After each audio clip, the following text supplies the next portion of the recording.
comunidades indígenas, su principal fuente de trabajo o su ocupación es la agricultura. En un 80% de la gente que trabaja en el campo se dedica a la agricultura.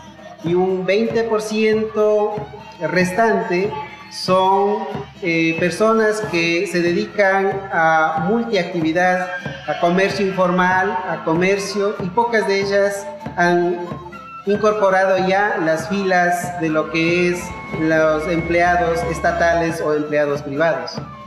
La gran mayoría de las comunidades en su trabajo dedican alrededor de unos $5 de presupuesto semanal para la medicina, para la salud.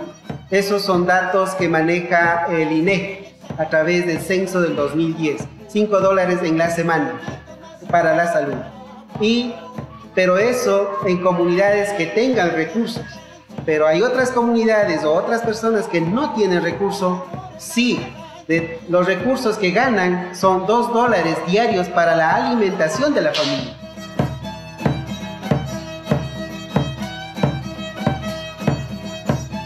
La gente de aquí no recibe la atención médica adecuada por muchas razones. Por ejemplo, de aquí está muy lejos hacia la ciudad. No tienen dinero para el pasaje. Entonces ellos se despreocupan, más se dedican al cuidado de sus animales. Y dice, bueno, la próxima semana me iré a hacer ver con el médico. Y además la medicina es cara. La atención del médico también cuesta. Por ejemplo, hay algunos médicos que son muy humanos y les cobran algo barato, pero en cambio otros no. Entonces esa es una razón de que no pueden, no se van a hacer atender por la parte económica, y también porque ellos no tienen la suficiente educación como para ellos cuidarse su salud. So in 2002, a group of 5 Rotarians got together and started a nonprofit organization which has now evolved into Adopt a Village. Our goal is to adopt villages that are under 500 people in population, where they're living in third world existence, which usually means they have very poor water, which leads to a high death rate for youth under 12, and all kinds of dysentery problems. Adopt a Village conducts a number of type of clinics. We're thrilled to announce that just over a year ago, we opened our first permanent clinic in Ecuador in the hillside. In addition, we've adopted several villages to date. We've put in over 20 water wells. Typically followed behind that are medical and dental trips. We're not there to do major medical or major dental, but to provide not only preventive health care, but more importantly, to educate the leaders in the community on basic things, such as a 1-a-day vitamin for children. Normally, the quantity of patients we see will depend on the clinic itself. For a clinic as large as the one we're in today, we'll see upwards to 2,000 to 3,000 patients. The smaller clinics will see anywhere from 250 to 400 patients, depending on what it is. Probably the pharmacy is the most expensive part of this process. For example, this particular pharmacy runs about $8,000 to $9,000 of medical supplies, but it has everything from multivitamins for children to prenatal vitamins, headache medications, medications for burns and cuts that may be typical in the area. The various departments, for example, dentistry, they do fillings, and they also pull teeth. Those are the basic 2 things they're doing in dentistry. Here on this mission, because we're so well equipped, where we have dental handpieces, we have suction, we have the ability to restore teeth with the same materials that we have in the States. For example, we can use amalgam where we want to. We have composites, we have glass ionomers, just a variety of things so we can pick and choose depending on the patient's age, depending on the location of the decay, and depending whether you want that patient to have a little more fluoride or not. Word travels fast.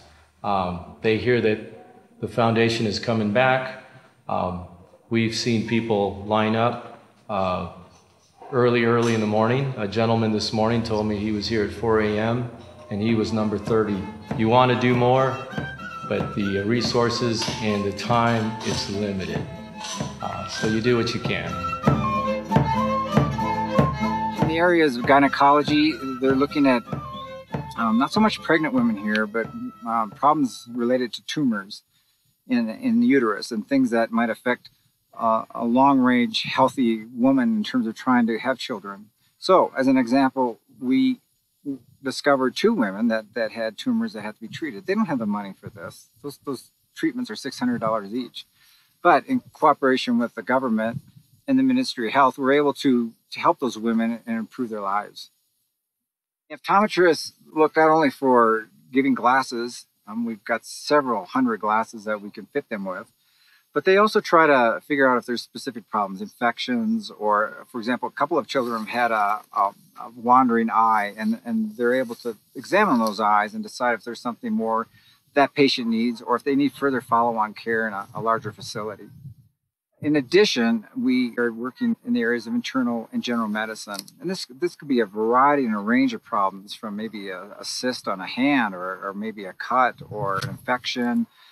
Anything you can think of that possibly could affect your body in terms of sickness or well-being, they in fact do look at. Now, if they have a particular problem, like a problem with their eyes, we'll send them to the eye clinic.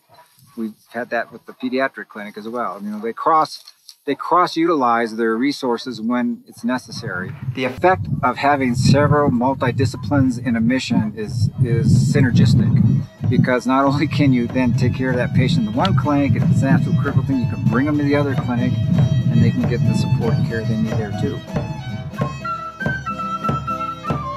Part of this process is not just treating problems we have today. It's trying to help them understand how can they improve their health. As simple as it sounds, something like washing your hands is absolutely critical, and doing it the right way. Out here, it's very, very important, because if they can wash their hands properly, they can prevent a lot of disease and infection. In addition, we teach them how to brush their teeth. We give them models of teeth, and we take them through the process. And also their parents, because it's important for parents to learn about health. We'll offer things to help them, like information and instruction, but it's not a good thing to go on a mission like this and not have the ability to help them learn something to improve their own health. Just simple things they can do at home.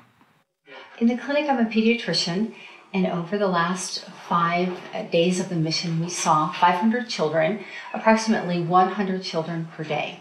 Most of the children have parasites. Other children were very clear in their description of their parasites, whether they were very small, small like pinworms, or very large. They could actually show exactly the size of the worm. And some of these types of worms can be very disruptive to the point where they can live in the intestine for years and migrate from the intestine all the way to the lungs.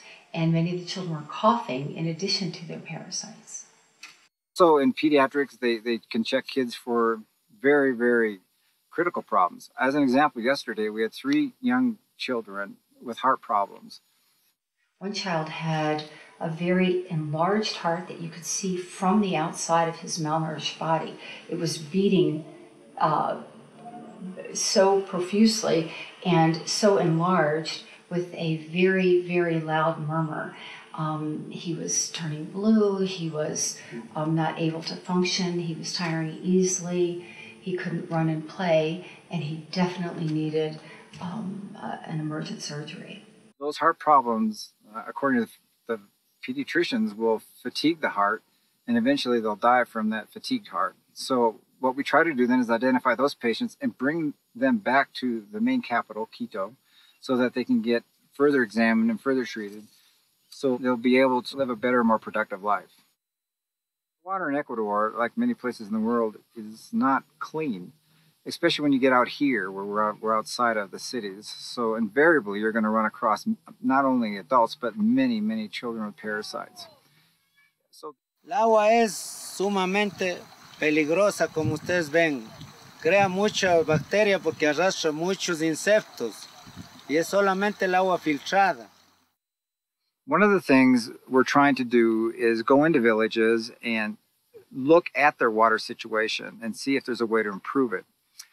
3 days ago, we were in Tixan. Tixan is a population of about 1,000 people here in Ecuador.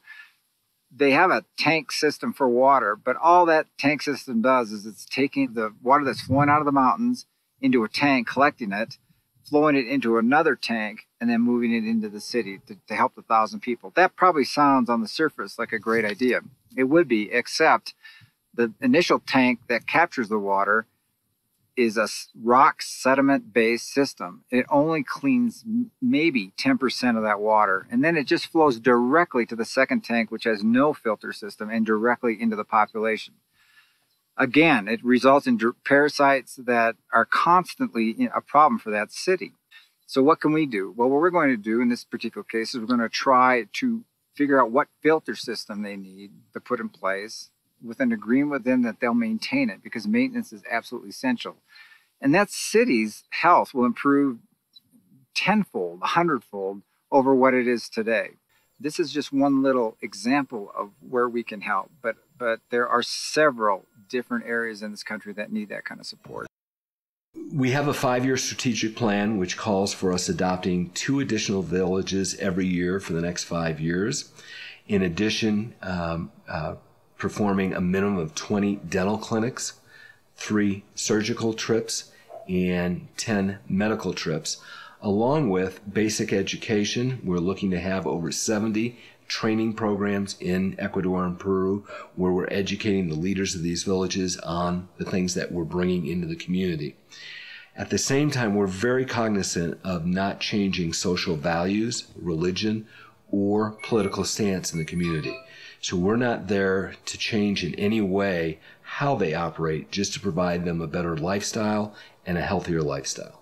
Because we're a 100% volunteer organization, because we don't have a direct stream of revenue coming to us, I encourage everybody to look at our website, which is Village International.Org, not .com, and understand not only what we do, but more importantly how, regardless of what your skills are, regardless of what your wealth is, there's a way you can help.